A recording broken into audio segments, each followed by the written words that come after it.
Community inclusion is about having a really active role in the community and a variety of roles in the community. It's about participating in the community, not just having a presence. That could be in a sporting group, in a social group, in a special interest group, and it could also be community volunteering. Community inclusion benefits all members of the community. It promotes diversity, and all people can bring all of their individual skills and abilities to the community. It benefits the person with the disability and it benefits the community group. Other benefits of community inclusion are people making real relationships that are ongoing and have meaning in their life, that actually can become sustainable without the need of support workers. People can be missed if they don't turn up for groups and events, and that's when you know that they're really part of that social group. Another benefit of community inclusion is that community members actually see the real contribution that people with disabilities can make. Instead of them just being recipients of services and supports, they're actually seen as people that make equal contribution. Disability support workers now, a huge part of their role is in community development, which includes community inclusion. Before, their roles were very much of a support worker and very much a bit more of a medical model and centre-based. Now they need to have a high awareness of what opportunities and possibilities there are in the community. Step 1 is ensuring there is a self-directed approach in the planning process. Community inclusion has become an important part of a person's plan and can contribute to achieving a wide range of goals. Community inclusion may also occur as a group experience with several individuals who share common goals and interests. The process of facilitating community inclusion is the practical side of someone's plan, putting it into action and making it real. I volunteer at the North Shore Footy Club once a week behind a bar. For me to start volunteering here, that was definitely my decision. I had a big part in how it would work and the nights or the days or whatever I could come in, and it was a lot to do with what I wanted out of it as well. My goals were and still are to get some paid employment in the hospitality industry, mainly bar work. The benefits that I've got from volunteering, the main ones have been the practical experience, but also meeting new people and stepping out of my comfort zone, because for me, meeting new people can be really scary. So I found that's been that's been about the best thing for me, to meet some new people and make some really, really good relationships, like really good friends out of it. Step 2 is matching to and approaching a community organisation. Once you have a good understanding of what the individual is wanting and their strengths and needs, the next step is to find a community organisation that matches these. My dream job would be a herpetologist, which is someone who studies reptiles and amphibians like frogs, snakes and stuff. So what is out there?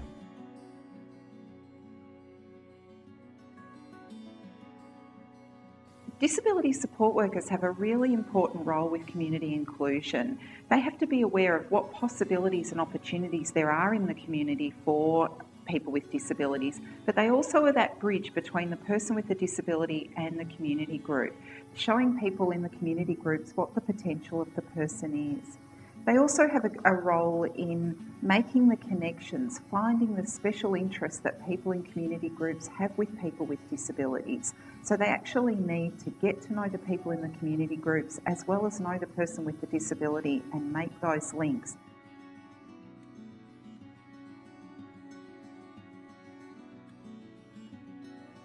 Chris and Damien have been over for nearly 14, 15 months now, I think, when they first come through.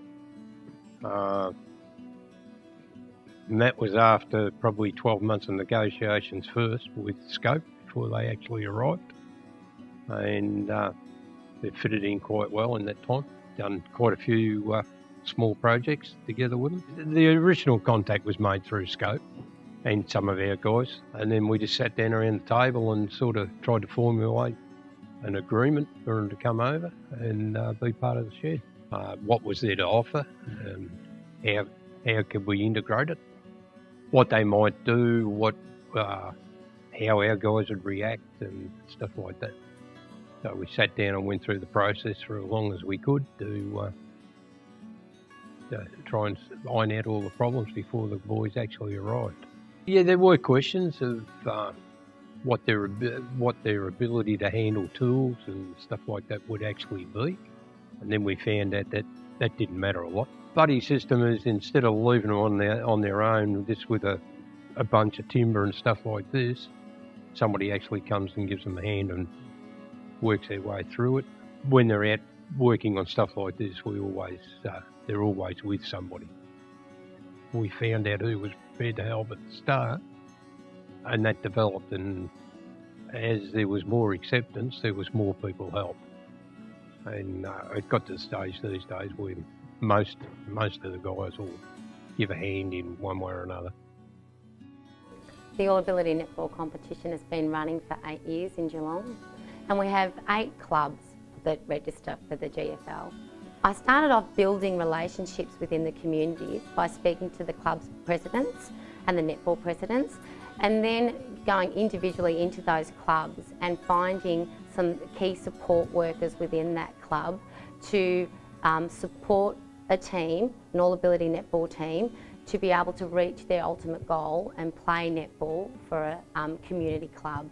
The way we've gone about making those connections is by identifying key people in the club that have a passion for being inclusive and having the vision and the forethought to support these people to turn up to training and on game day. Step 3 is maintaining relationships between people with disabilities, the community organisation and the disability service provider. After setting someone up, it is critical to support the experience and have clear avenues of communication to ensure everything runs smoothly, and also to work through issues as they arise. Communication would have to be the beginning and the end of this particular model.